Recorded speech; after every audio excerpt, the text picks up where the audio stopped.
Good afternoon, everyone. Ritika ma'am, should we start? Yes, ma'am, we can.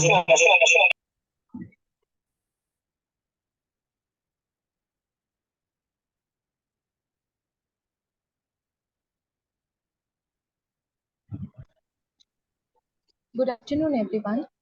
I, Dr. Gauri Nandi, Assistant Professor, Department of Zoology, on behalf of organizing team of ICHE 2023, Deshbandhu College and University of Delhi, welcome you all to the online poster presentation session.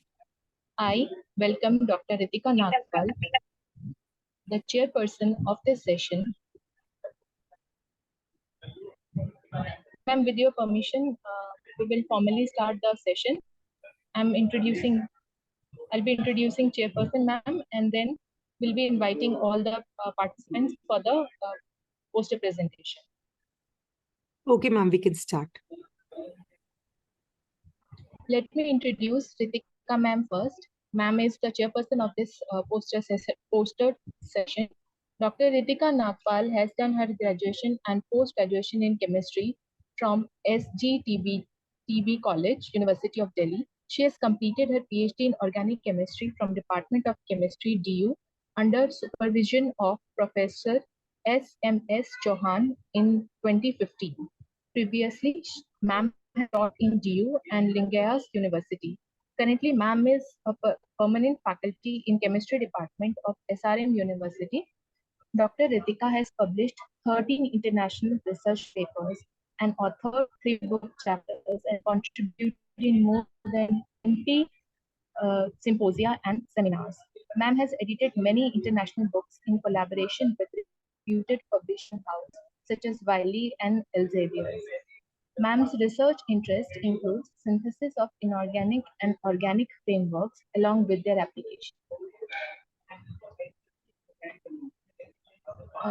Thank you for the warm welcome, ma'am. Can you hear me, ma'am? Yes, ma'am. So, ma'am, all the participants will be given in total 10 minutes of time to present their poster. So the 10 minutes time will be divided into 8 minutes of the poster presentation plus 2 minutes of question answers if there are any, like interaction time. Okay. That will be fine, ma'am. Yes, ma'am. Let's start.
May I call upon the first participant of this session? Am I audible? Yes, ma'am, you are.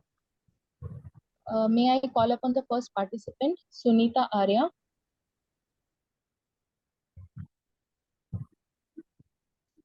PhD scholar.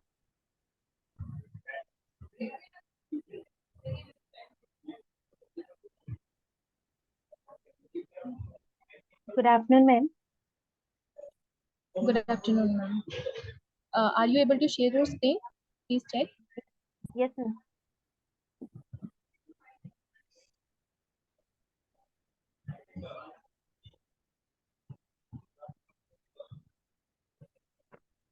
Ma'am, screen is visible? Yes, Yes, it is ma'am. visible. Yeah.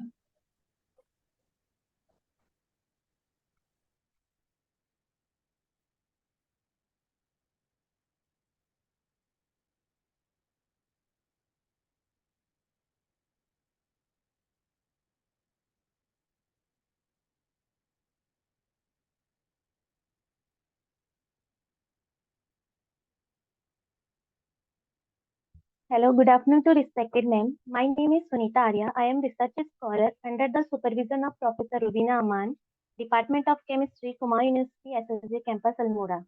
Today I would like to present on organosilicon complexes containing bidentate and tridentate Schiff-based ligand derived from phenylalanine, synthesis, spectral characterization, and theoretical studies.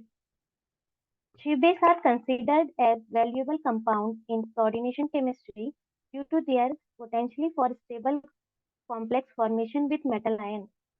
Remarkable contribution of C-based metal complexes is used for development of catalysis and enzymatic reactions, molecular architectures, materials, and pharmaceutical chemistry. The organosilicon complex with oxygen, nitrogen, and sulfur donor based ligands are well known for their stability as well as for versatile applications in pharmaceutical and chemical industry. These compounds derived from nitrogen and sulfur containing ligands are well known for their anti-carcinogenic, antibacterial, antifungal, tuberculosis, and insecticidal activities. Schiff base was prepared by condensation of 2-hydroxyl-1-ethyldehyde and hot aqueous solution of phenylalanine dissolved in ethanol as shown in scheme 1.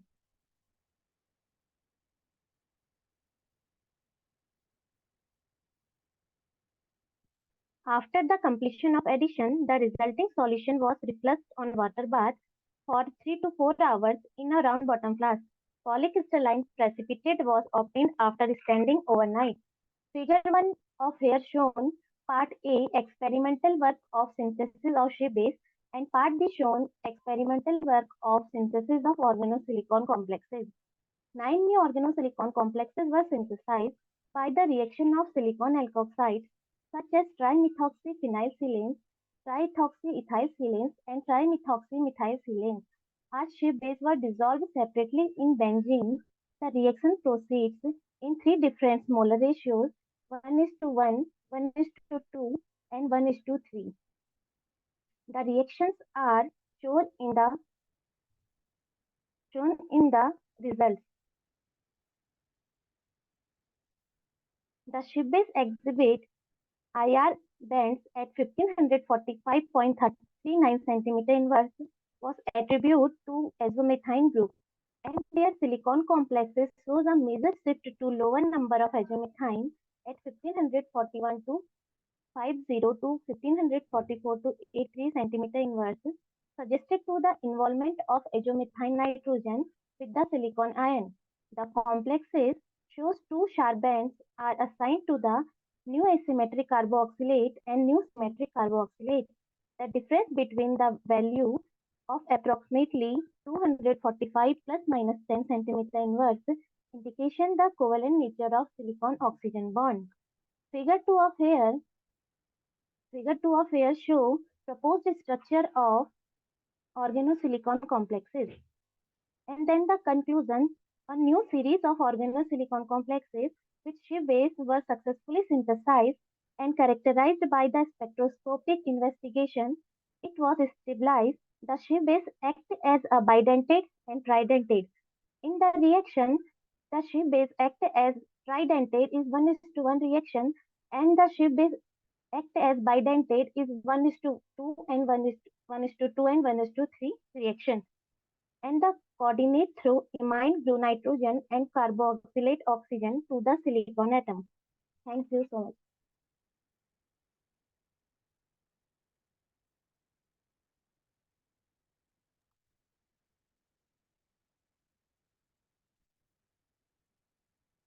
Sunita, is it all?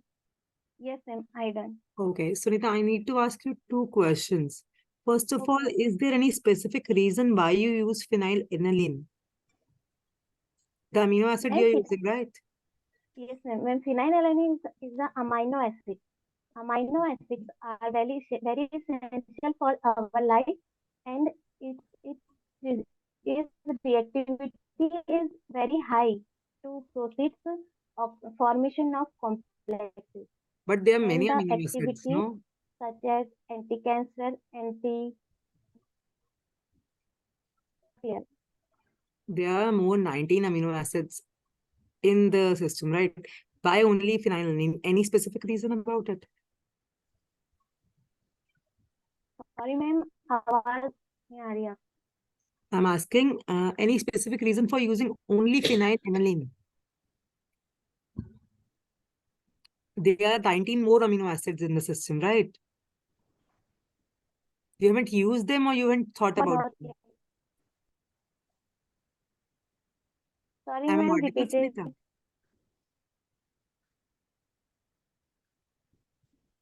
No, ma'am. Gauri ma'am, Ma'am, voice is not clear. Yes, ma'am. am I audible to you? Yes, ma'am. Yes, ma'am. I think there's an issue from her side then.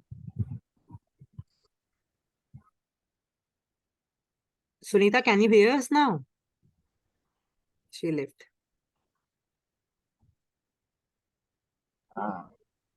Should we call the next participant, ma'am? Yeah, Maybe let's go to the next one. No issues. I invite Mr. Shiv Kumar, PhD research scholar. Mr. Shiv Kumar, if he is in the room.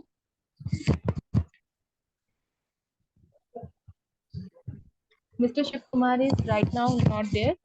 Then next I invite Miss Sneha Prabha. Yes, ma'am.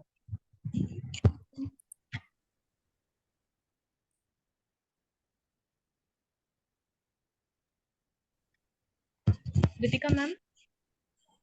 Hello. Ma'am? Yes, ma'am. Ma'am, Sunita, Miss Sunita has joined again. Okay, So we ma'am. will continue with her later on or not right now, ma'am?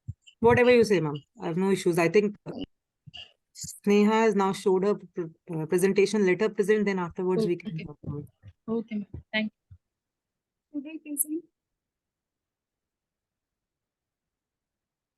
Am I audible, ma'am? you. Yes, yes.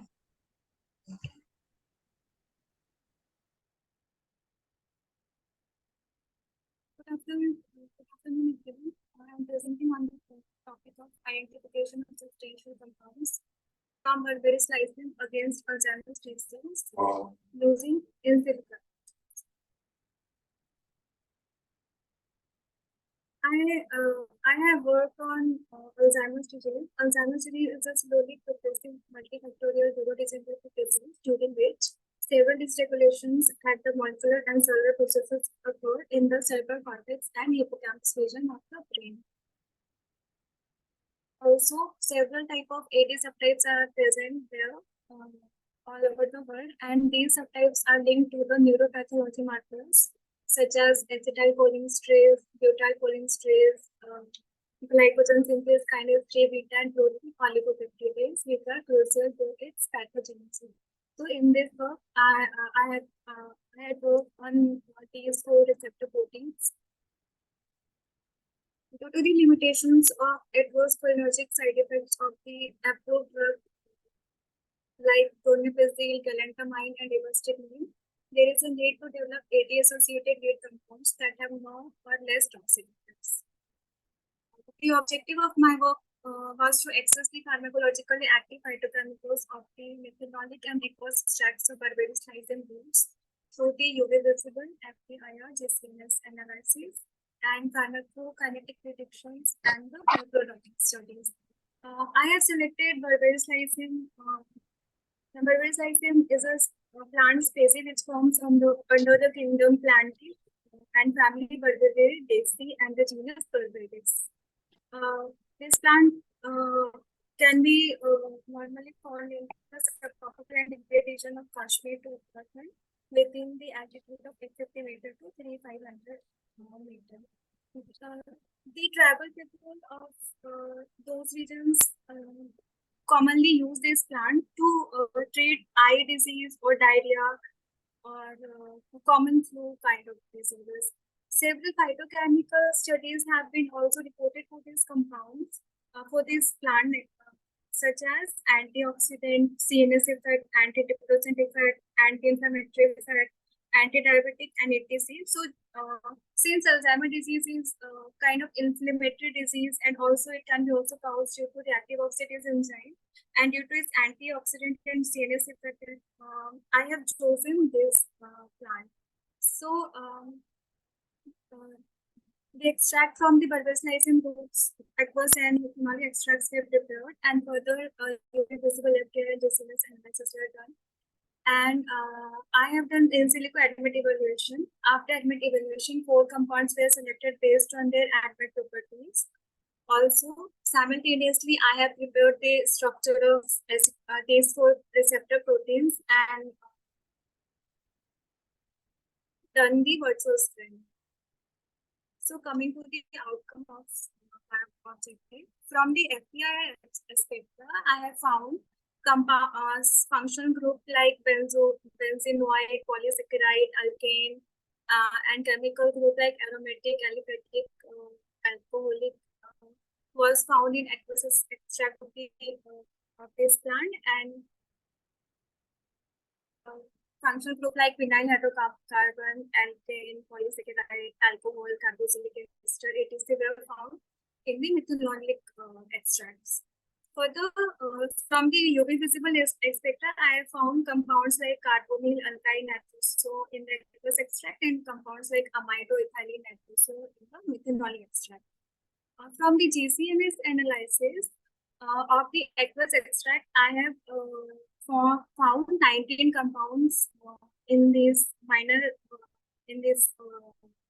spectra, and from the methanolic extracts, I have found 21 compounds. So, from these 41 compounds from both of the extracts, I have done several admit evaluation from several boards like admit lab, etc.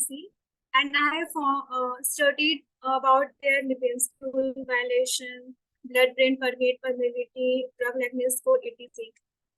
So, from my admit evaluation, I have selected these 1,3-HMMT, hordenine, dophapine, and sumatriptan for my study because the bioavailability score of these 4 compounds were greater than 0.3 and molecular weight was less than 500. Also, log P value was also less than 5 for these 4 compounds, and Lipinski rule were not violated by any of them except dophapine. It was violating only one of the Lipinski rule, which we can exclude. The compound hordenine and dophapine were having no any kind of toxicity, whereas 1,3-HMMT and sumatriptan was having only immunotoxicity, a slight immunotoxicity. Also, drug likeness score were good for these compounds, and GI absorption were high. Further, also, this is the figure of model optimization and benchmarking for my receptor protein. I have used PDB-7E3I for acetylcholinesterase, 4BTS for beta-alkoholinsterase, 1Q3W for GSK3-beta, and 3DTU for prolyl oligopeptidase. I have done homology modeling for these 4 receptor proteins, and I checked my model protein with already available PDB structure of the PDB database and found that RMST value of these 4 receptor protein were close to 0 and less than 1, which were acceptable. Also, for my study, I have redrawn the co-crystallized ligands of these 4 PDBs, which were already present in these receptor proteins, in order to benchmark my work in my working environment. And these were the binding affinities of the co-crystallized ligands which are present with these receptor proteins. Further, since my benchmarking was set at this point, I have found exact same binding pose. These are the binding pose of my in my work environment and already available databases. The green color is showing the binding pose of my working environment, and red color is showing the pose in the already available structure. So at this point, I was sure that my working environment is good enough for doing virtual screening. Further, the virtual screening, for the virtual screening, I have also compared my results with the already approved drug Rivastigmine for my compound, as I needed to be sure whether my compound was having greater binding affinity from the already approved drug or not. So from the result, as in this table, we can clearly see 13-HMMP and dotiapine was having greater binding affinity from the rivastigmine for all of the 4 receptor proteins. So here is the 3D and 2D interactions of for all of 4 of the receptor proteins. Conclusively, we found that the selected phytoconstituents of pulverized lysine such as 13-HMMP, dotiapine, hordenine, sumatriptan are not reported for Alzheimer's disease study to date. Also, binding affinities of 13-HMMP and dotiapine with their respective biomarkers are greater than that of already co-crystallized ligand and FDA-approved drug rivastigmine, proving better binding efficacy of compound against Alzheimer's disease. Further, molecular simulation and animal model studies can be done further for the validation.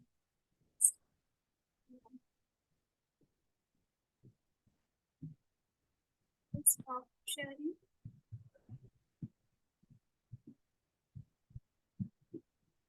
Am I audible? Yes, Yes, yes. you are. Sneha, right? Sneha, you have to just show your screen once. I need to ask one thing from you. It was a very nice presentation.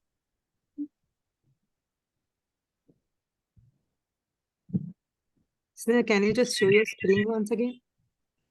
Yeah. Sneha, you were talking about these 40 compounds around, right? So Yes, have you isolated them or you have just done their GCMS? ma'am, I have just done the GCMS. In my future study, I will isolate the 2 compounds which I have concluded in my study. Okay, so if I they have are only basically, I want to ask if they are not isolated, how you have tested these 4 out of these 40? ma'am, I have tasted. I have only predicted, ma'am, in my in silico study from online database. Okay. And further, what you are thinking about taking these studies to the next step is? I should be doing molecular simulation and I should validate my result in animal. Okay, all the best for that. Sneha, one more question. Yes, ma'am. You have written this Lipinski violation. Can you just explain what is Lipinski violation?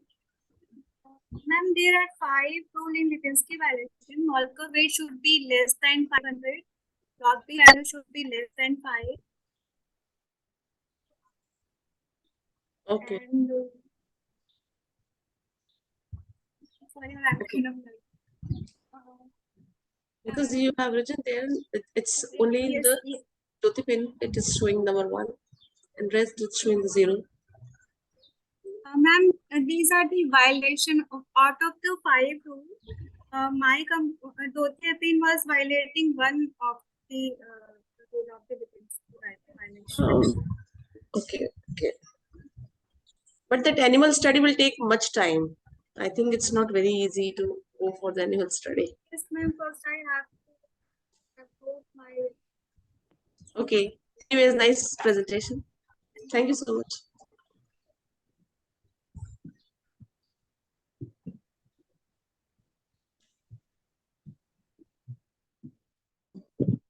Ma'am, can we call upon the next participant?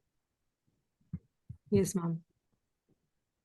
Now I invite Dr. Imlivati Longkumer. Yes, hello everyone. Am I audible? Yes.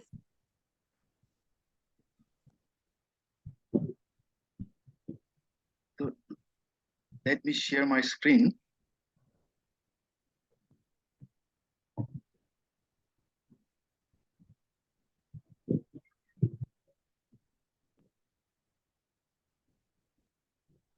Is it visible? Yes, it is. Yes. Good evening, everyone. My name is Dr. Imliwati Longkumar, Assistant Professor in the Department of Chemistry, Fazl Ali College, Mokokchung, Nagaland.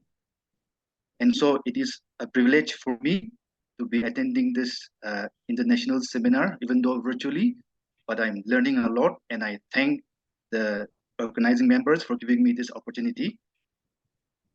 The topic of my presentation is two triphenylstenyl benzoate compounds exhibiting selective potency that induces cell cycle arrest, triggering apoptosis via ROS in human cervical cancer cells.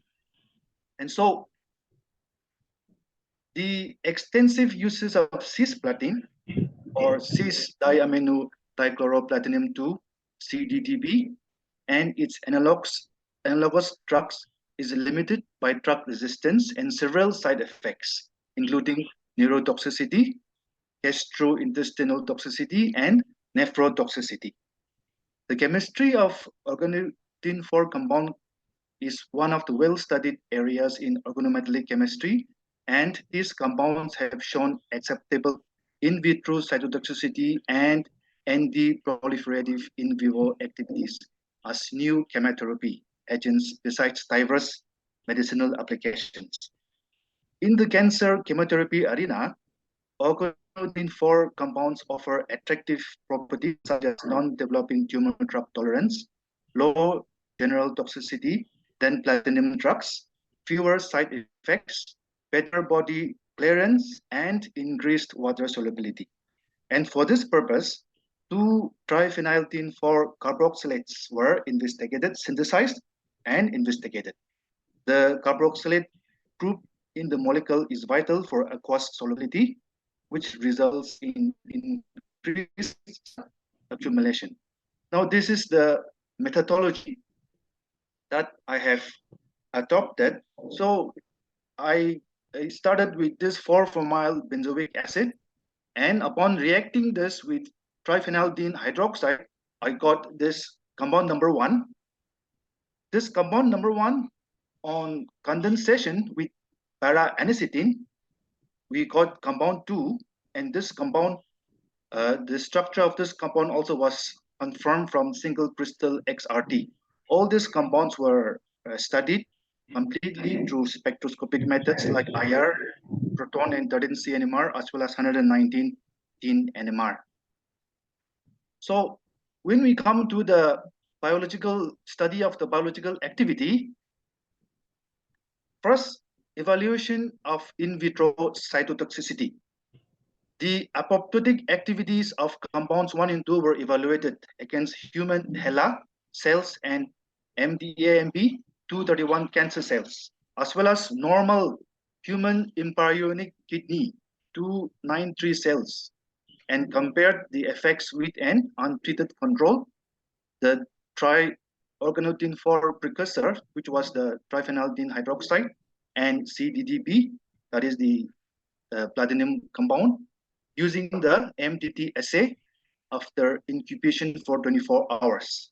Further, biological experiments were conducted to ascertain the modes of cell death that was induced by compounds 1 and 2 in HeLa cells. So if we look at the IC50 values, we will see, we came across that the compounds were very active against the cancer cells, both HeLa as well as MDAMB 231 cells, but they were inactive in the human embryonic kidney cells.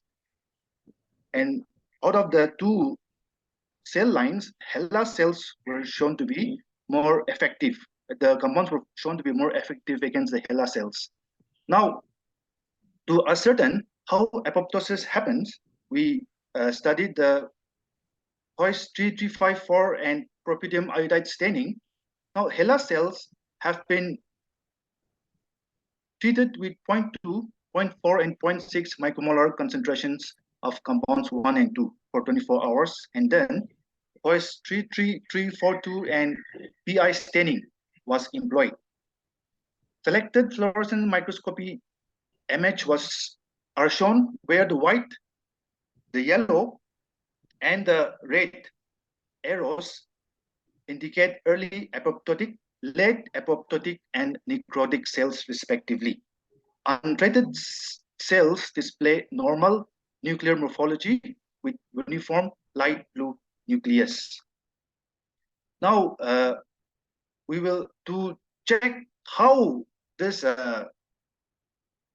apoptosis came about. We investigated the formation of ROS, the reactive oxygen species, and the organodine 4 compounds are known to induce apoptosis by increasing the intracellular ROS level.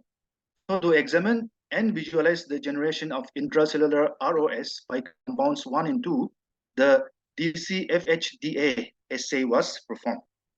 The generation of ROS was evaluated for HeLa cells treated with only DCFHDA and for cells treated with DCFHDA and the compounds 1 and 2, both with 0.2, 0.4, and 0.6 micromolar concentration. The green fluorescence, as we can see here, of DCF was found to be significantly higher in compounds treated cell in comparison with the control, signaling that the triphenylidene compounds are responsible for the generation of the reactive oxygen species. Now, generation of the reactive oxygen species was also examined in the normal human embryonic kidney cell, and as you can see in this slide, it was not found, the ROS species were not found, which indicates that the compounds were inactive in the normal human embryonic kidney cells. Now, based on the encouraging results described above, we further investigated the possible mechanism of action of compounds 1 and 2 in order to record change in the cell cycle phase distribution on the basis of DNA counts in HeLa cell line by flow cytometry using the propidium iodide staining. Now the cells were treated with the concentration close to the IC50 values for both compounds 1 and 2. The compounds induced delay in the G2M phase of the cell cycle, and there was a significant high number of cells in those phases as compared to the control. Treatment of HeLa cells with compounds 1 induces an increase in the percentage of the apoptotic cells in the G2M as well as the sub-G1 phases. On treatment of compound 2 with HeLa cells, a decrease in cell population from about 52% to 35% in the G1 phase was noted, and the percentage of apoptotic cells increased at the G1 phase. So in conclusion, 2 triphenylidene 4 compounds were synthesized and they were characterized by elemental analysis and well-known spectroscopic techniques, with compound 2 characterized by single crystal XRD. The compounds were tested in vitro against HeLa and MDA-MB231 cell and showed remarkable cytotoxicity, which was much higher than the CDDB, that is the platinum compound, in the low micromolar range of IC50 values. On testing against the HeLa cells for compounds showed high selectivity towards tumor cells rather than towards healthy cells, as it did not affect the viability of normal ICHE-2023 cells. The cell cycle arrest studies by flow cytometry demonstrated that the ND proliferative effect induced by compounds 1 and 2 on HeLa cells occurred in the G2M phase. The apoptosis assay of Hoist 33342 and the propidium iodide staining showed that 1 and 2 effectively induced the apoptosis of HeLa cells, and the number of apoptotic cells increased with increasing concentration. The compounds 1 and 2 induce apoptosis by a mechanism involving the ROS, as revealed from the DCFHDA assay. And thus, it may be inferred that the inhibition of HeLa cell proliferation by 1 and 2 would be due to the combination of the induction of apoptosis and cell cycle arrest, Moreover, the reactive oxygen species generation by 1 and 2 may trigger cell apoptosis. So that is all. Thank you so much. Good evening, sir. Good evening. I have a doubt. I want to ask that how your molecules are generating ROS. Madam, the molecules, the mechanism towards how the molecules are generating ROS, we did not investigate, ma'am. But what we investigated was whether the reactive oxygen species are present or not. So the mechanism towards how the molecules are generating the ROS, that part of the investigation we have not done still. We simply Is it known, or you will be investigating in later future? Ma'am, that is what I'm trying to investigate in the later future. But for that, ma'am, I need to really spend a lot of time. At the moment, I'm involved in teaching, at the same time doing side by side this sort of studies. So I'm not able to actually dive in properly into that problem, madam. Still. Sir, can you just show your presentation once again? I need to ask about the graph.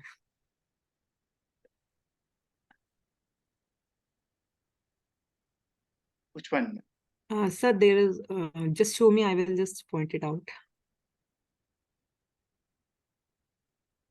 It was on second or third page.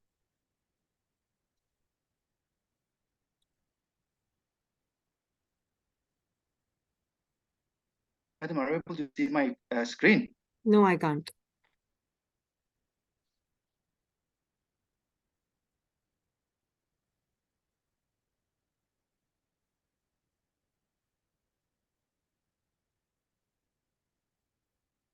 Sir, the B1. What, according to you, but basically, I want to know what is the inference from this?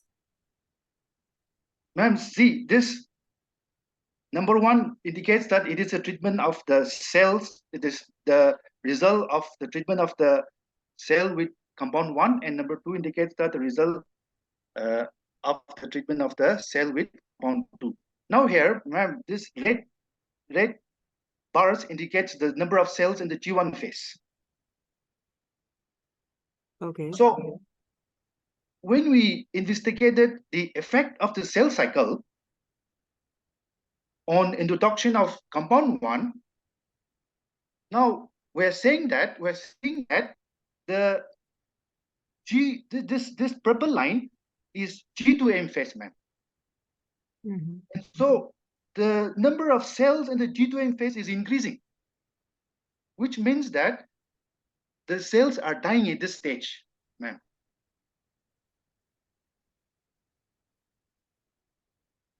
In the G1 phase. In the G2M phase. G2M phase, okay.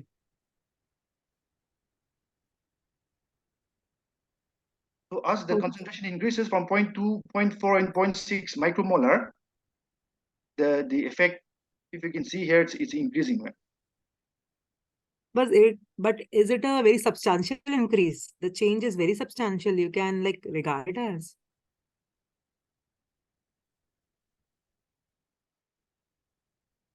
The increase is not so much as maybe, ma'am, the increase may not be so much, but ma'am, as we can see here from this graph A, the number of cells are always more in the G1 phase.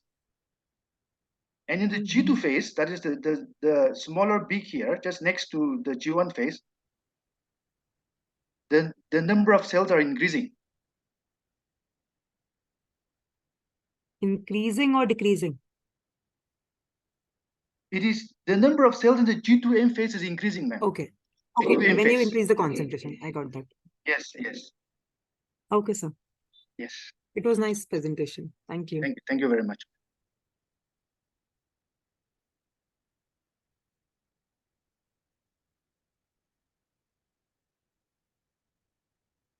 Gauri ma'am, can we call the next participant, please?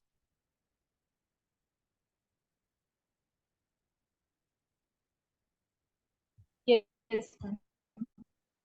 Next participant is Mr. Matta Ashwin Kumar. Yeah, hello, good evening.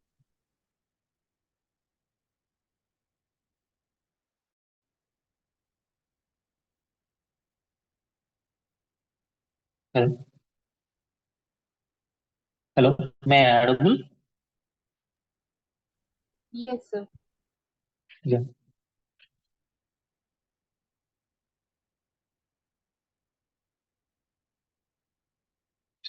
Okay.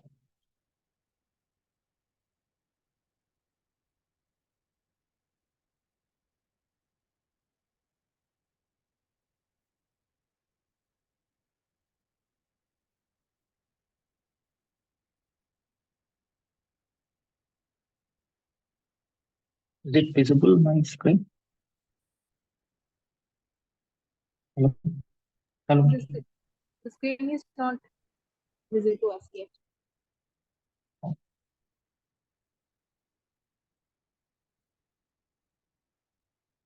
Just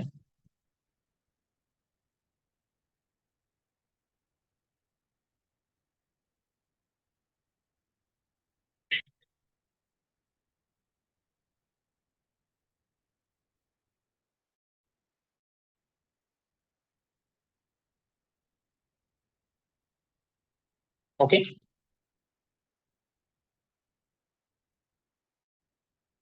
Hello. Yes, Yeah. Is it visible? it is visible, but it is the screen is very, the presentation appears to be very small. Just Can you make it in a landscape mode? yeah. Just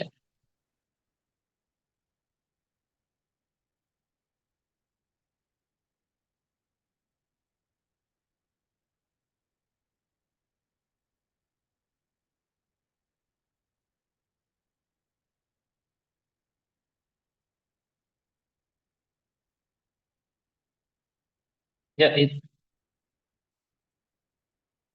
Is it hello? Yes, it was visible previously. Is it okay? Now we can't see your screen, I think. Gauri ma'am, can you? Sorry. No, ma'am, it is not visible now. Yeah. Hello. Hello. Hello. Yes, sir. Yeah. Yeah. Good Ma'am, evening to everyone. And we cannot see your hello. screen. We cannot see your screen.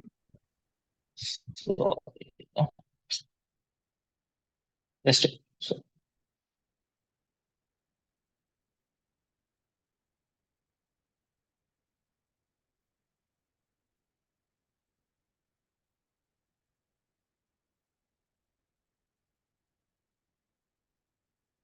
yeah. Is it okay? Yes, please. Hello. Yes, now. Yeah, good evening. Good evening to everyone. And myself, Ashwin Kaur. I am a part-time PhD scholar. So currently, I'm doing the part-time PhD in Geetam Deemed University, Visakhapatnam. So I'm going to present one of my research article. This is a post-degradation study of ozone oxygen and its characterization. Using a HPLC, PDA, and with LCMS. So this oxygen is generally one of the antibiotic drug. It's tropically used to treat the skin infection like impetigo. So it mainly mechanism of action to inhibit the microbial growth by inhibiting the replication of the DNA of microbial. So the main motto of my this work is to develop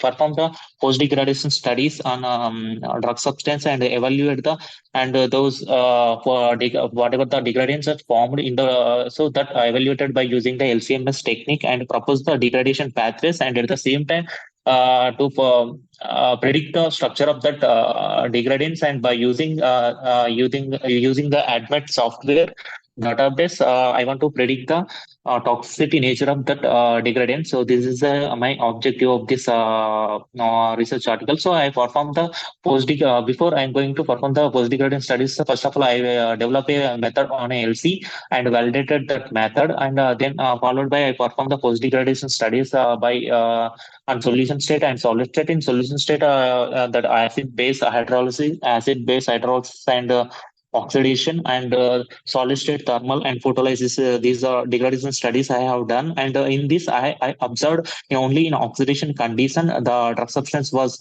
degraded, and four degradants was formed in oxidation. So based on that, so then I shifted this to the LCMS and evaluating the structure and evaluating and predict for the prediction of the structure of those degradants, and I'm evaluating it on LCMS with in electrospray ionization technique in positive mode.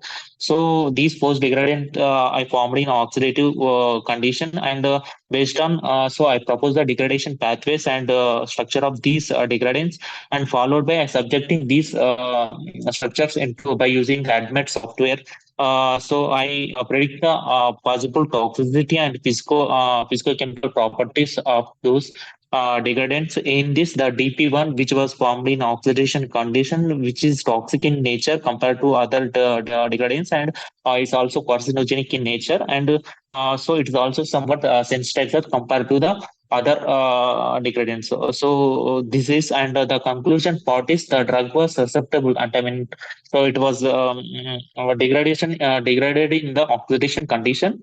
So the for in this, so four degradants were formed, and in that one degradant it's toxic in nature, and it also mutagenic in nature. So this is my work. Hello. Hello. Hello, is it over? Hello. Yes. Okay. Yes. Hello. Very interesting topic. Basically, to study this, it's a very interesting topic. I really want to know the four drugs you're talking about. You have degraded them. Yes. So upon degradation of drug substances, four degradants were formed in oxidation condition. But why you have degraded them? I want to ask that. No. My main motto is to predict, to know what are the possible degradants are formed by subjecting the drug substances to the post degradation. So that is my main objective. So I subject the drug substances to the stress conditions like acid, base, and oxidation post degradation studies. So in that drug was degraded in oxidation condition. So based on these post degradation studies, we can predict the stability of the drug substances. It's also helpful for the shelf life, to predict the shelf life of the drug product. So you have degraded under acid base, as like you have written D1. Just scroll your screen down. Just a minute.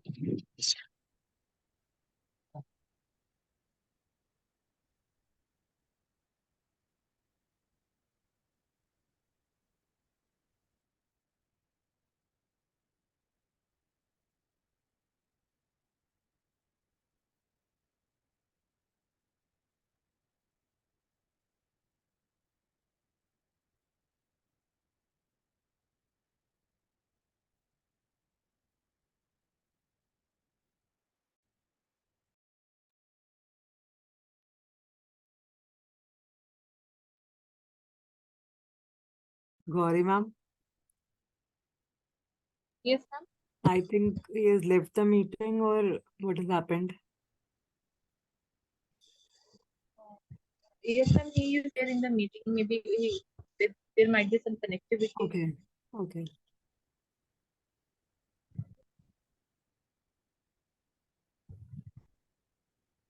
Dr. Indivati, are you in the meeting, sir? Ma'am, he's a Yes, research yes, ma'am. scholar, I think. No, sir. Ma'am, he's a research scholar.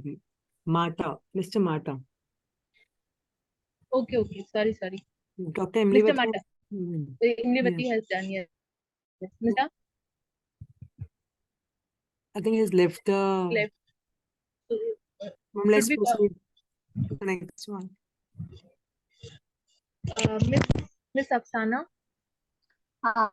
Yeah, just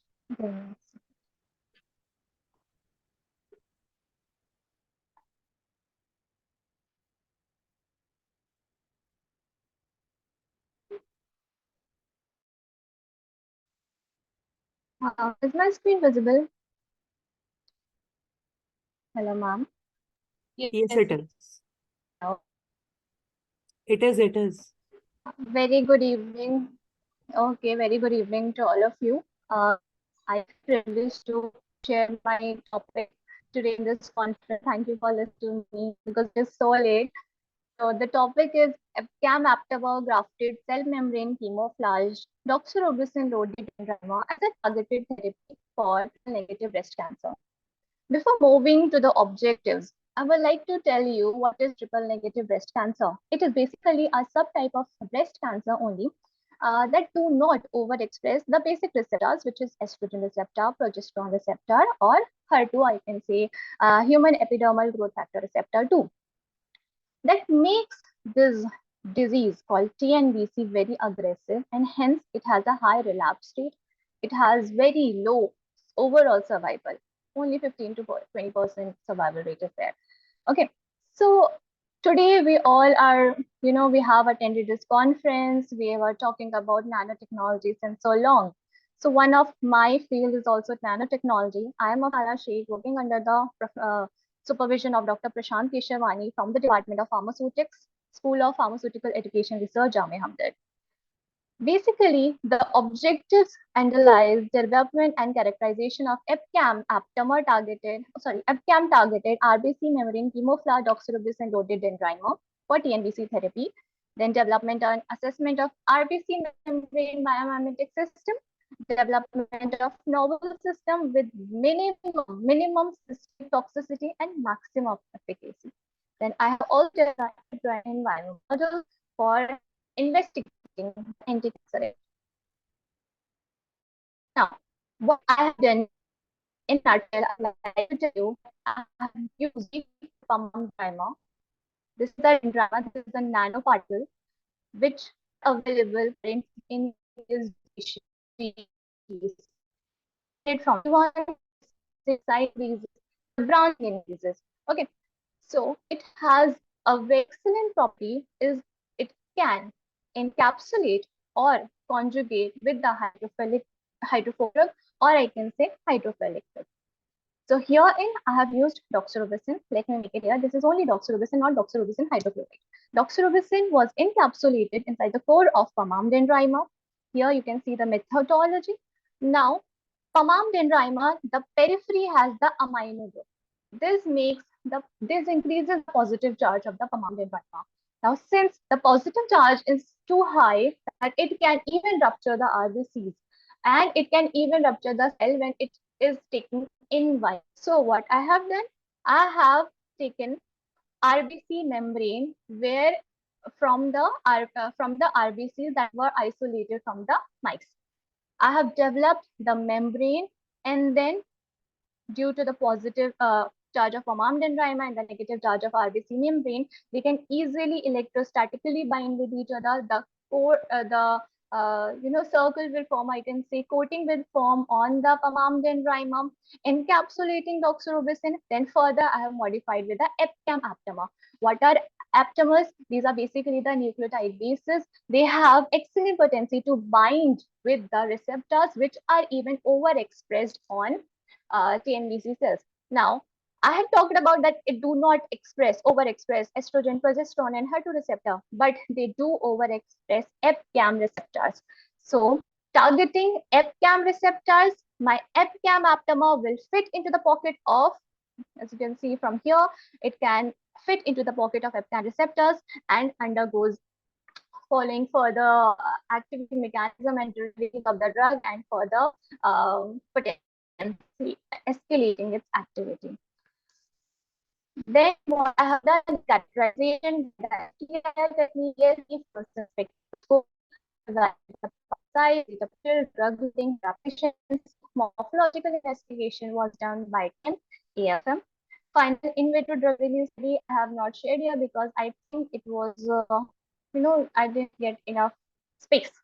Cell cytotoxicity study, cellular uptake study, in vivo anti-cancer study on animals models, and in vivo organ toxicity study. Here are the results that I have obtained from the characterization part. The DSC depicts DSC of plain doxorubicin, which shows the endothermic peak at 250 degrees Celsius, whereas no such peak was present in suggesting that is encapsulating here. Here we have the FTIR results. This is the fluorescence spectroscopy result where you can see the plain dogs show the peak at 560 nanometer, 560 nanometer, and no such peak is suggesting doxorubicin is actually encapsulated in the mammalian rhino. This is the morphological study, the TEM study. This is for A for arm encapsulated dogs and for IC coated dogs. You can see the is actually in dog. This is the A result. B is the result of the dog farm. D is its 3D picture, and E RP F its 3D. Coming to cytotoxicity part, have evaluated on cell A is 4%, which should even this, and B is the which do not overexpress this FCAM also find.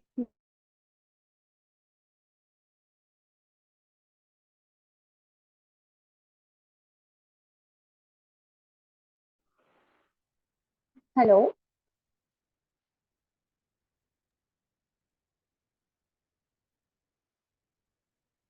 Hello. Afsana, your screen is not there now.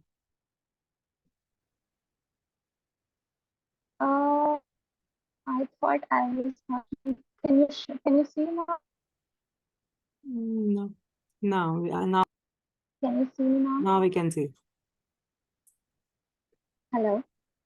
Yes, we can see it. You can Hello. continue. Afsana, you can continue. Hello. Afsana, can you hear me? Gauri ma'am? Yes, ma'am. Yes, ma'am, we can hear you. Afsana, ma'am, you can start. Hello. She can't Hello? hear us. Oh, she can't hear us.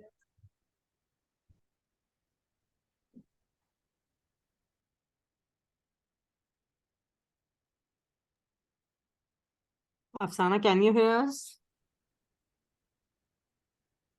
I think now I can see you.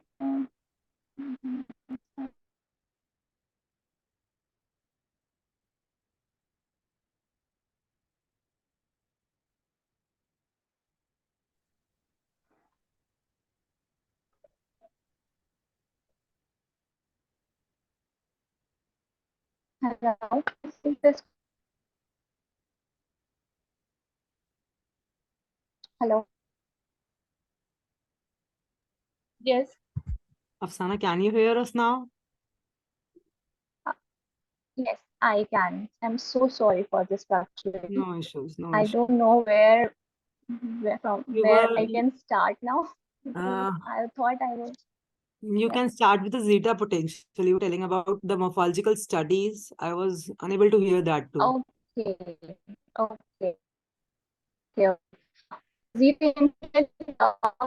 distribution is among and is the potential is for AC morphological nanosystem that compared potential and sees app is modify RB membrane coated rhymodox and G. Gauri ma'am, can you hear her? No, ma'am, there is I think she left again. break. No. Yeah.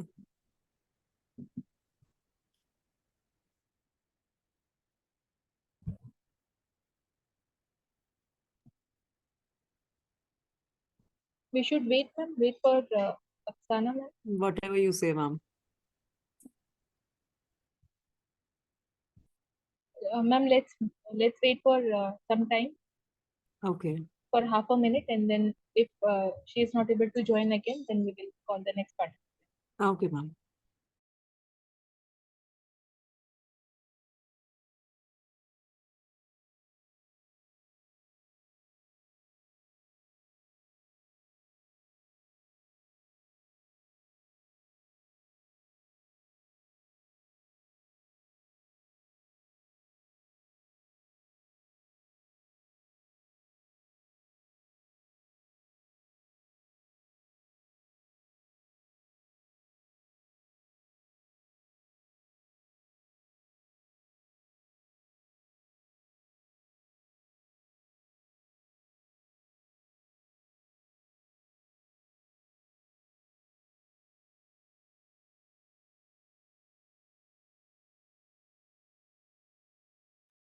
I think we can call the next participant.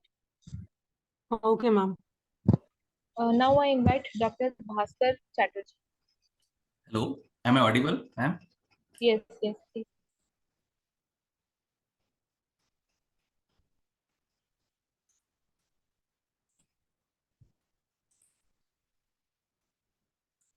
Hello. Can you Yes, see my please. screen, please? You can start, sir. Hello, my screen is visible? Yes, sir, you can start. Okay, thank you, ma'am. Good afternoon, ma'am. My name is Bhaskar Chatterjee, and I am an assistant professor in the Department of Chemistry in Avanti Vidyasagar College, West Bengal. So today, my topic of presentation is synthesis of regiospecific C7 fluorinated benzosiphenanthrin derivatives. So actually, you all know that polycyclic aromatic hydrocarbons are a threat to us, to all to our human society, because when we inhale these type of compounds from all other toxic substances, so these compounds get metabolized to their dial epoxides by the enzymatic process, and after their conversion, they interact with the DNA, and the DNA gets damaged and ultimately leads to tumorigenesis. So these polycyclic aromatic hydrocarbons, among these, the benzosiphenanthrin derivatives are really carcinogens, as their dial epoxides have already been known that these are carcinogens, these have carcinogenic behavior. And apart from these, if you replace a hydrogen atom from these molecules, that is replacement of a hydrogen atom with a fluorine atom, so this has resulted a change in the temorogenic property of these kind of molecules, because it has been observed in the benzopyrene derivatives that the conformation of the molecule changes when we replace the hydrogen atom with a fluorine atom in the nearby positions. So our study was to synthesize benzosiphenanthrin derivatives, because their fluorinated derivatives were not yet known. And so when we synthesize these derivatives, we could study their conformational behavior afterwards. So this is our retrosynthetic strategy for synthesis of these benzosiphenanthrin derivatives. And this dial epoxide molecules, this 7-fluorodial epoxide, could be synthesized from its precursor, which is the dihydrodiol. And our commercial precursor for this synthesis was the methoxynaphthaldehyde, the 6-methoxy-2-naphthaldehyde. So when we started our synthetic approach, so we did some very useful and simple synthetic steps, like we just converted it first to the alcohol, and afterwards we converted it to the sulfide, that is Bt sulfide, using a substitution reaction. And then we did one fluorination using an electrophilic fluorination method using N-fluorobenzene sulfonimide, and this is the electrophilic fluorination which I've done over here. And after this, we performed a fluoro-Julia olefination with benzaldehyde, and thereafter we did a photocyclization using propylene oxide and high dilutions, that is the Hanovia, using the photocyclization using EV lamp. And we got this benzosiphenanthrin, 7-fluorobenzosiphenanthrin derivative. And this was our key intermediate, because after that we removed our methoxy, that is the methoxy derivative, that is the methoxy group was removed, and you got this alcohol. It was oxidized to the orthoquinone, and afterwards we reduced it with sodium borohydride to get this dihydrodiol. And this key intermediate is dihydrodiol. This key derivative was later converted to the dial epoxides, that is two different dial epoxides, dial epoxide 1 and dial epoxide 2, using two different methods. And the two methods were, first we brominated this in one step we brominated this double bond, and afterwards when we formed this bromohydrine, it was cyclized using this amberlite resin to form this dial epoxide, which is the dial epoxide 1, and this epoxide was anti to this hydroxy group. And using another approach where we have used the MCPBA, that is the epoxidation using MCPBA, there we have got this dial epoxide 2, where the epoxide was syn to this alcohol. So this was our synthesis for the 7-fluorobenzosiphenanthrin derivative.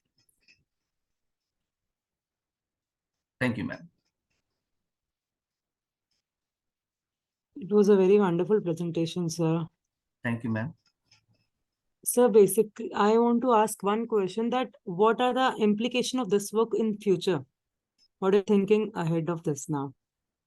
Actually, our plan is if we could study the conformational analysis of these type of molecules, because what I have said previously, that benzosiphenandrine derivatives, these diallyl are ultimate carcinogens, as we know, these both the diallyl. And if we could study their conformational analysis of the fluorinated derivatives, we could come to a conclusion whether their fluorinated counterparts are carcinogenic or they have a non-carcinogenic behavior. So if they have a non-carcinogenic behavior, then this could lead us to something new ideas maybe. So that study we haven't done yet, and the confirmation means for the study of confirmation we have to continue the work. All the best, sir. Thank you. Thank you, ma'am. Thank you. Gauri ma'am, can you just call the next person? Now I call upon Dr. Pooja Ranjan.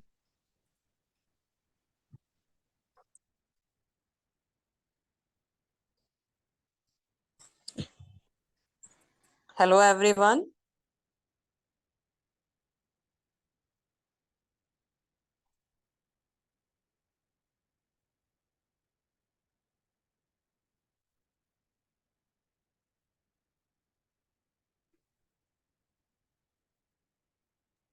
Pooja ma'am, you can share your screen? Okay, ma'am. My screen is visible, ma'am? No.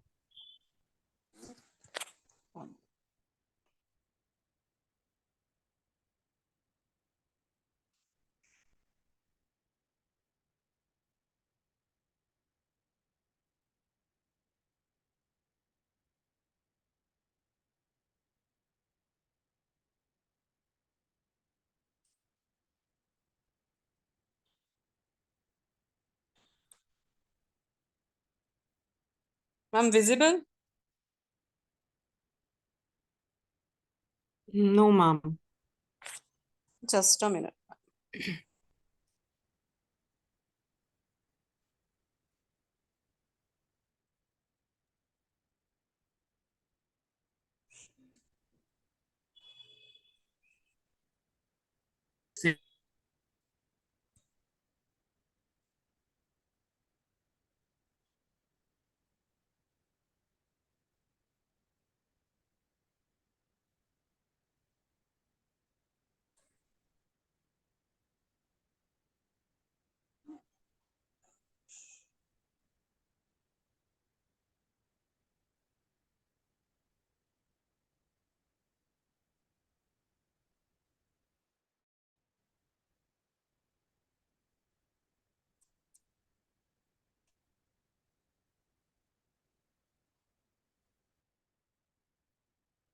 Ma'am, visible?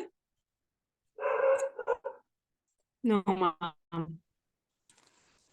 Ma'am please आप एक next participant को call कर लें, there is some issue. Gauri ma'am, please call the next one. Now I invite Dr. Himanshu Bhushan Samal.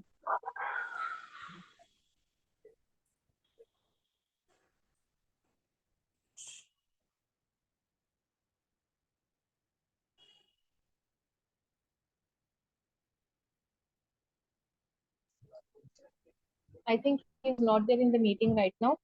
Next participant is Miss Rojalika Mohanty.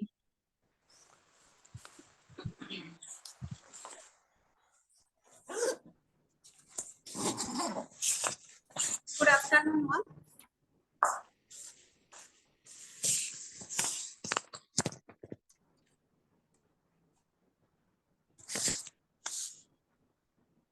Please share your screen. Yes, ma'am.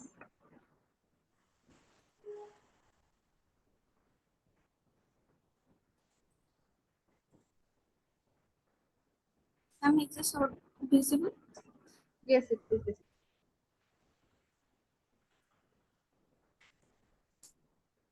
Thank you so much, ma'am, for giving me an opportunity to present for my poster presentation. I, Rosalika Mohanty, am an M.Pharm student in Centurion University, Bhubaneswar. I would like to briefly share about my topic, that is development, optimization, validation, and novel analytical method for Bictiver and its pharmaceutical doses form. The objective of my research work is a simple, sensitive, precise, and accurate RP-HPLC method was designed and validated to measure the Bictivers in its pharmaceutical formulations. The chromatogram was obtained on asymmetric carbon 18, which has 150 length, 4.5 mm width, and 5 micrometer diameter of the column, and 1.0 ml per minute flow rate.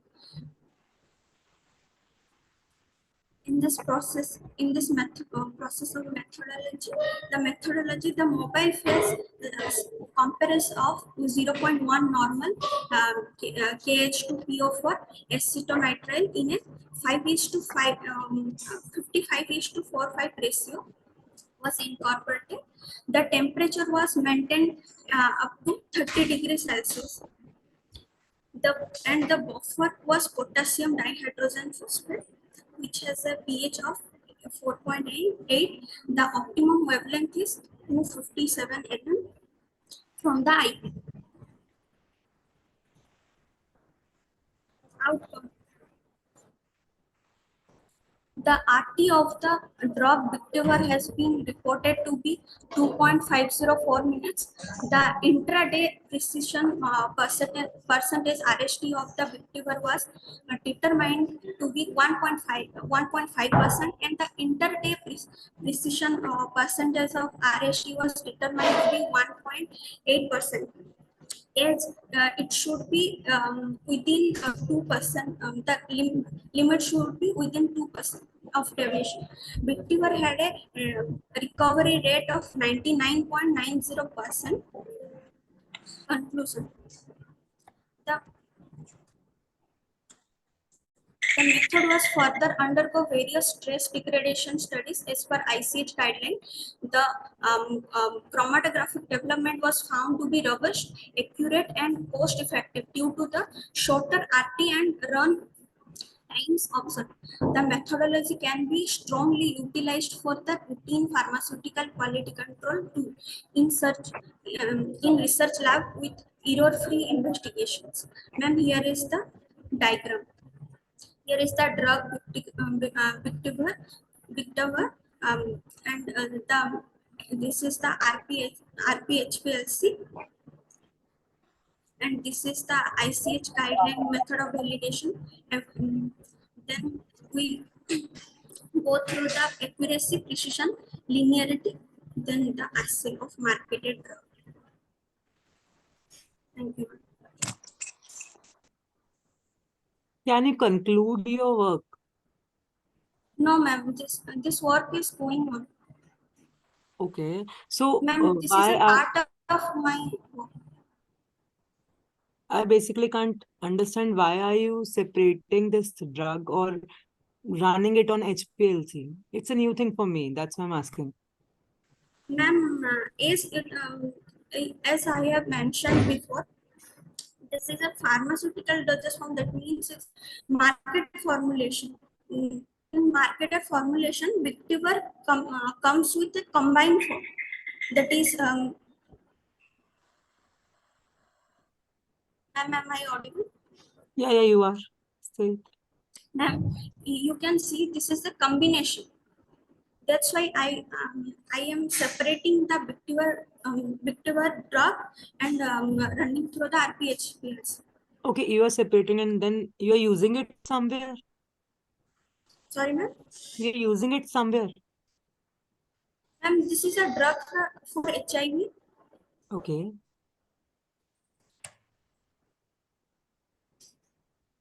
I can't get the motive that you're separating it and you're using it somewhere, or you're just separating it. Ma'am, I am separating and I am just watching the HPLC the retention time. Okay. So your work is only that you are measuring the retention time. Rest Retention work is time, done yes, by some other student or someone else, right? Yes, ma'am. Rest work is done by some other one, right, in your lab. Ma'am, this work is going on. Okay, fine. Gauri ma'am, we can call the next person, please. Okay, ma'am. Next participant is Mr. Jagjit Das.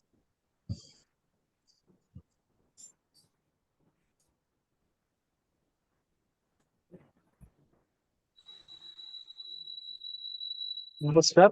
Bhagwan Suwan.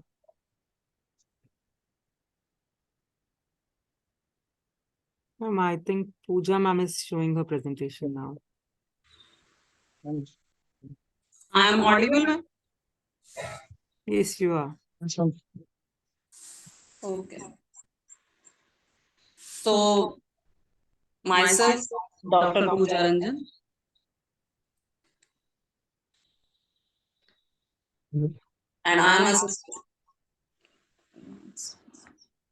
Jagjit sir, please just wait for a few minutes. Firstly, Pooja ma'am will finish her presentation. Okay, ma'am. Thank you, sir. And Pooja ma'am, can you just mute one of your mic? Okay. I am audible, ma'am? Yes, you are. Yes. So, sorry for the delay. Myself, Dr. Pooja Ranjan, and I am assistant professor in Department of Chemistry, Hindu Girls College, Sonipat. So, my topic of presentation is assessment of physiochemical parameter of water in Sonipat region. So water is a most essential for human being, plants, animals, and microorganisms. And human body contains about 70% of water. So water quality have direct impact on human health, environment, and plant growth. In India, water pollution is a very serious issue. About 70% of groundwater and surface water is contaminated with chemical, pesticides, and industrial effluents, organic and inorganic pollutants.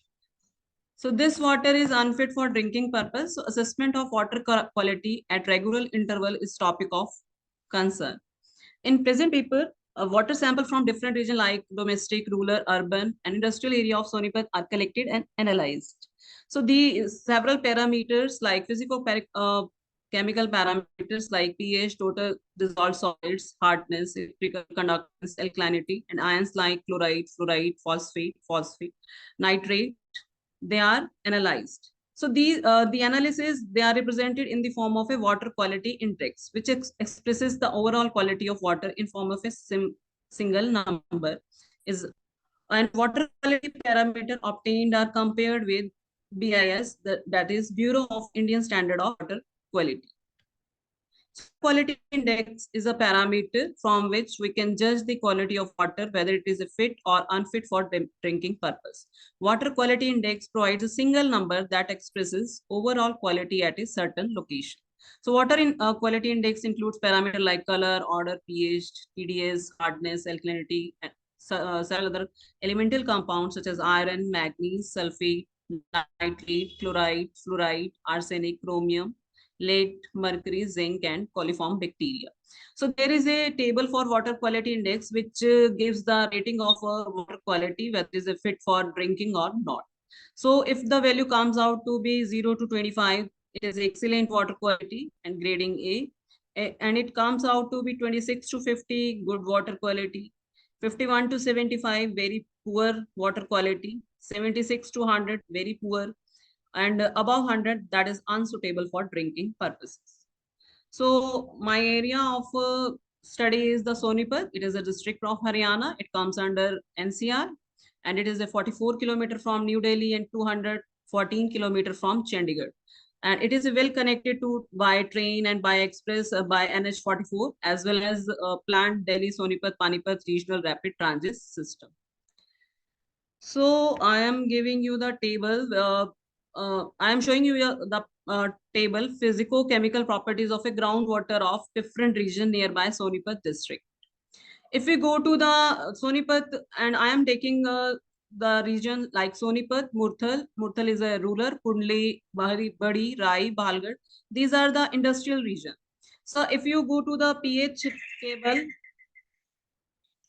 so it is a 6.22 for Sonipat, 6.72 for Murthal, Kundli for 5.48, Badi 7.21, slightly alkaline, or in Kundli it is a slight, it is acidic 5.48, and for Balgad and Rai region it is alkaline, and acceptable limit is 6.5 to 8.5, and TDS table shows the 900 for Sonipat, Murthal 390, Kundli 430, Badi 530, Rai 1596, very much higher, and Balgad 2388.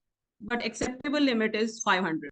Total hardness is 230, 225 for Murthal, Kundli for 250, Badi and Rai 490, 430 respectively, and Balgad 920. But acceptable limit is 200. Alkalinity 70 for Sonipat, Murthal 40, Kundli for 180, Badi for 130, Rai for 350, Balgad for 400. And these values shows the Badi, Rai and Balgad region water samples are not fit for drinking. So this is the table 3, which shows the result of different ions in a groundwater of different regions of Sonipat. If you go through the chloride, in this we have done chloride, fluoride, iron, ammonia, nitrite, nitrate, phosphate. So chloride in Sonipat it is 320, Murthal 640, Kundli 312, Badi 155, Rai 550, and Balgad for 670, and acceptable limit is 250. Fluoride is 0.85, Murthal for 1.71, Kundli for 1.29, Badi for 0.88, and Rai and Balgad still higher in region, higher in number 1.5 and 2. Iron is not detected. Ammonia is still in higher, 0.5 for Sonipat, Murthal for 1, Kundli 0.5, Badi 1, Rai, Balgad 1. Nitrite is 0.2, 0.5, 0.5, 1 for Badi, again higher. Rai 0.5, Balgad for 0.5. Nitrate 50 for Model Town, Sonipat. Murthal, Model Town is a urban posh area of Sonipat. Murthal 45, Kundli 60, Badi 55, Rai 45, Balgad 45, and phosphate not detected. Conclusion: the water near industrial region like ICHE-2023, Kundli and Rai is badly affected, which may be due to disposable industrial waste into ground, open land area. In light of this analysis, we can conclude that these water samples require some treatment before they are used for drinking purpose. Such poor quality of water presents severe waterborne diseases like diarrhea and cholera. In India, 19 states have been identified having fluoride level in groundwater higher than the permissible limit. Haryana is one of the states where problem of fluorosis is very common. Fluoride content in groundwater is more in some region of NCR, Haryana. Fluoride enters through infiltration of fertilizers in agriculture area, liquid waste from industrial, sewage treatment, discharge, and breakdown of rocks. Defluoridation practice according to site can be implemented to remove the percentage fluoride present in NCR, Haryana. So this is all.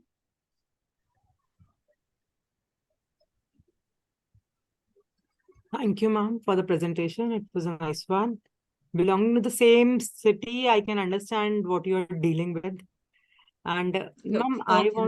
I want to ask one thing, that the table 2 and table 3 we have prepared, no? Have you calculated these value by some essay or some other method? Ma'am, actually, I am working on this area. This is a somewhat, I am not conducted this. This is a literature survey. Okay. But I am going to do this work in this field. Okay. This is the literature survey, ma'am. It is not my work. Okay. And Actually, table 3 compilation. also is the compilation work. Yeah, ma'am. Yeah. This is not my original work. So further, what you are thinking to do? Ma'am, actually my student, I have mentioned her name, Ritu, and she's going to conduct the quality samples around Ganor, Smalkha, and Kundli Badi, and some region from Delhi also. Yep. So we are going to decide कि क्या करेंगे, urban, domestic, but still we are going to proceed. One more question. What approach you are trying to take for the treatment of the water? Ma'am, actually I am not अभी मैंने ma'am सोचा नहीं है कि treatment के लिए क्या, हम proceed करेंगे, then we think, and this is I want to proceed. Okay. Thank you, ma'am. Thank you, ma'am. Ma'am, can we call the next participant? Yes, go ahead, ma'am. Now I invite Mr. Jagjit Das.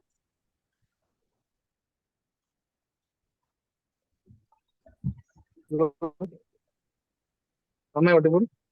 Yes, sir, you are.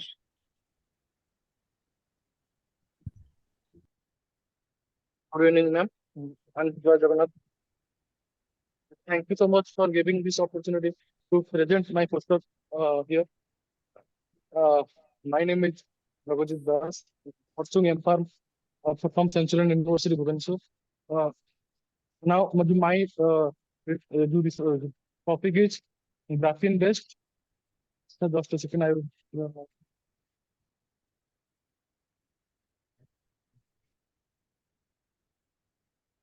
My topic is nano vehicle. One graphene based nano vehicle for effective tumor specific target drug delivery system. The graphene, it is the advanced form of nano vehicle. The object of this research work is to reduce the spread of cancer cell. Here, the exploration of nanometal as expected tumor treatment has consumed a large amount of effort and currency over the 10 last years. Imagine cancer cell has been accomplished using nanometal, the chief research finding the nanochemist and researchers. These nanometals include of carbon-based nanomaterials, including graphene oxide, metal nanomaterials, and semiconductor quantum dots, and polymeric nanomaterials, etc. Targeting chemotherapeutic and medication is an interactive aspect of chemotherapy, photothermal therapy, and photodynamic therapy.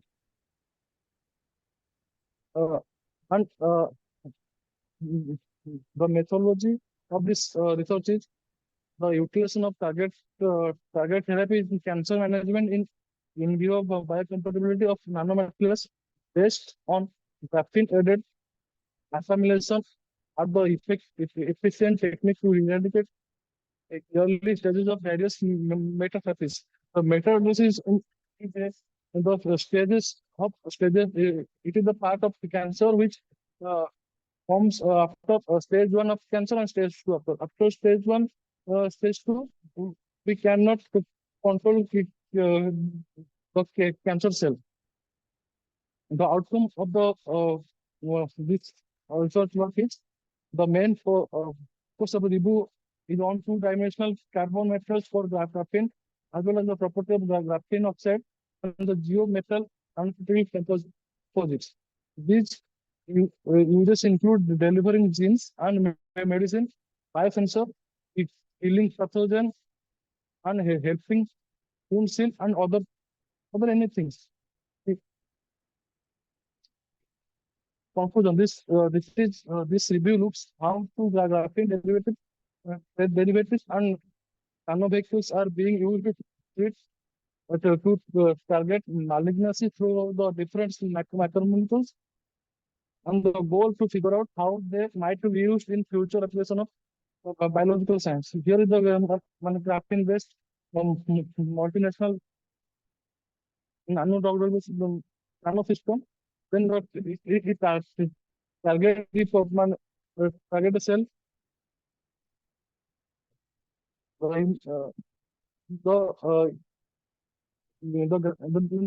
graphics main motto is to target the cancer cell. That is most of this review, which I which is studied in article that is breast cancer. Okay, ma'am. Hello. Jagjit, is this work, you have done some experimental work also, or just reviewing? No, ma'am. I'm just acting the review of which on the process. Okay. Afterwards, you will planning be to doing some experimental work also? Yes, ma'am. Thinking I'm just trying to figure out. So can you just tell me about any two properties of graphene oxide which you think out of your reviewing part are good for tumor-based targeting drug delivery? Graphene is mostly used in because of its flexibility. Okay. Flexibility and ma'am, it has a high resistance power. High resistance power? Yes. Yes, ma'am. You're not audible. High? Hello, ma'am. I'm audible. You said high? High resistance. It has the high resistance to target a specific site of the cancer. So what are you thinking in future to do with graphene oxide? I'm just reviewing this. I'm reviewing the work is under process. I'm just I'm not doing. Sorry, ma'am. I have some stammering problem. No issues. No issues. No issues. Ma'am, what is again? Please repeat. Hello. Jagjit, what are you saying? Ma'am, can you please repeat? I was just asking what you are thinking for doing in experimental work. This is what you have reviewed, that geo and geometal nanocomposite can be used, right? Yes, so what are your yes, future thought process or implications for this work further? I'm just use it to in cancer, which is to control to reduce the metal health risk. I can't understand you. You're not audible to me. Gauri ma'am? Ma'am, the voice is not clear. Yeah, that's what I was thinking. Ma'am, due to some network issue. Sorry, ma'am. No issues, no issues. Okay, fine, Jagjit. Thank you.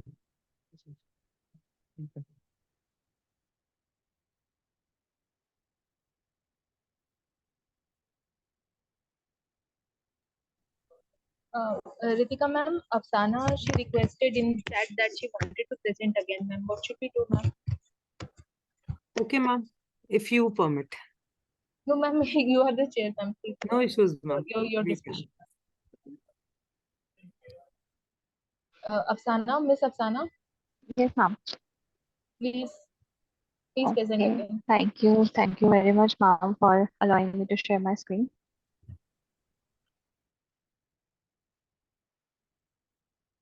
Mr. Jagjit, please please stop sharing your screen. Can you see my screen? Mr. Jagjit, please stop sharing your screen.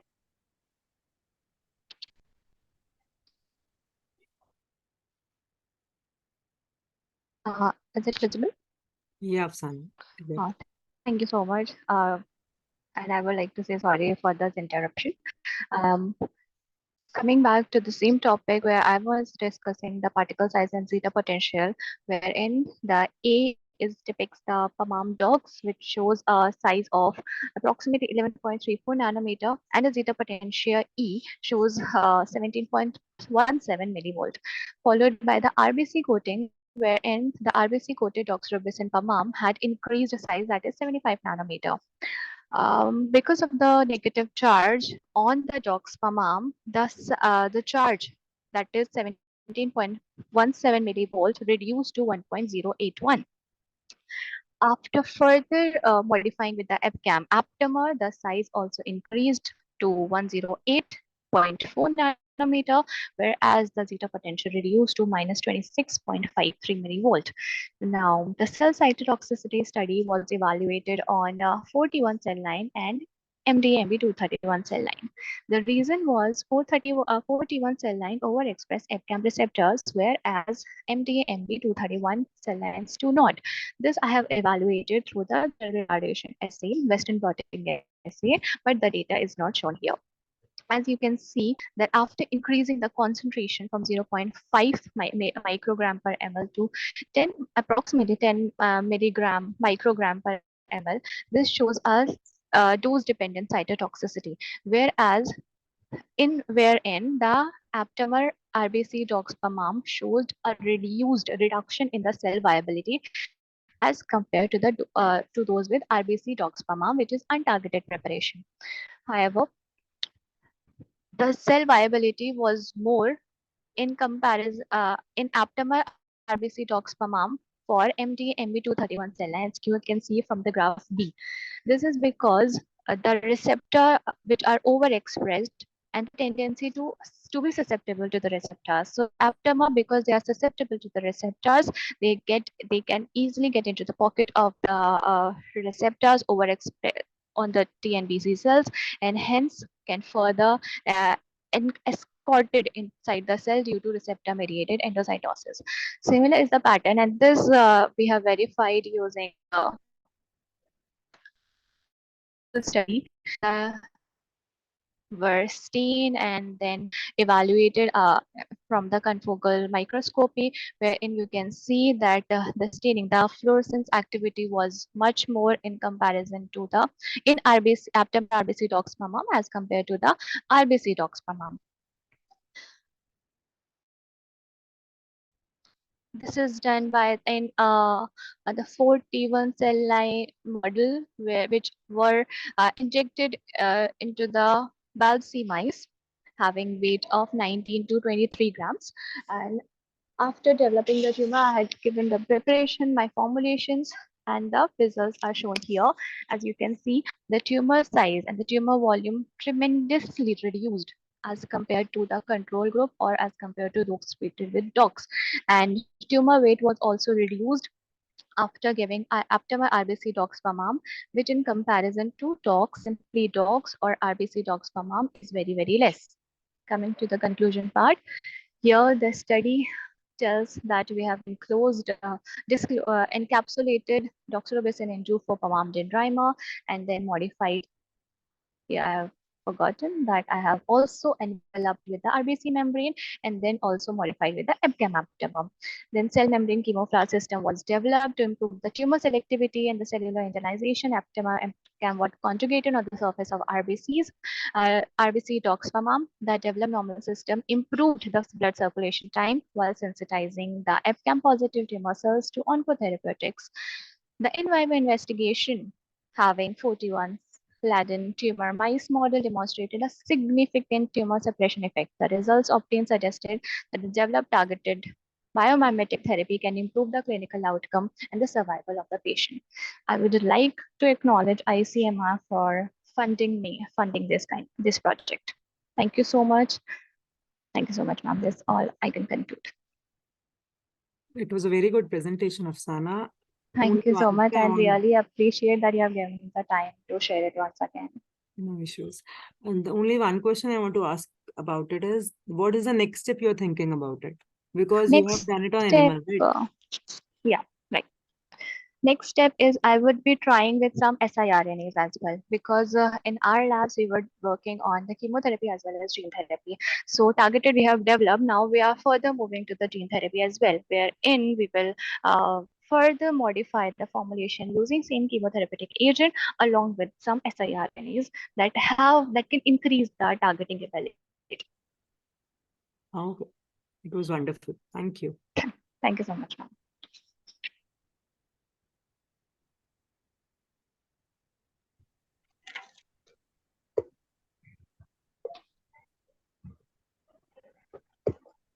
I thank Ritika ma'am for chairing the session and judging this session for us.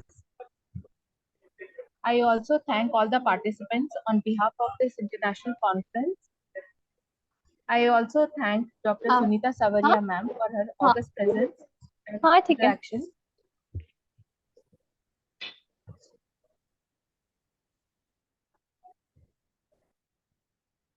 Ma'am, since all the participants have given the presentation, should we, and hopefully there is no interaction to be done, ma'am.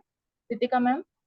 Ma'am, I firstly want to thank you, Pratibha ma'am, Sunita ma'am, and the organizing committee for inviting me. Thank you very much. And it was a wonderful session. I loved listening to everyone. It was an enlightenment for me. And thank you everyone for coming and enlightening us. That much from my side, ma'am. Thank you, ma'am, and it was really a pleasure. Start the video and take the photographs. Yes, ma'am. I request all the participants to please switch on their video so that we can take a photograph.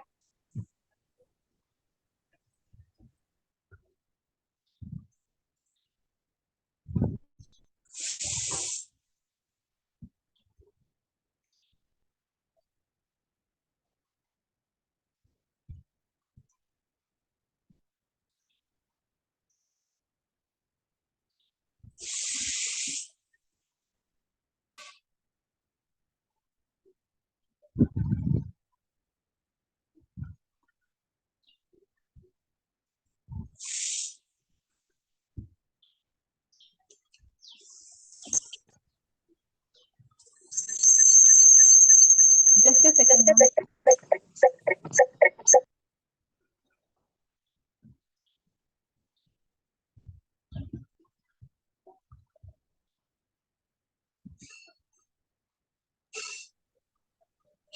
Thanks.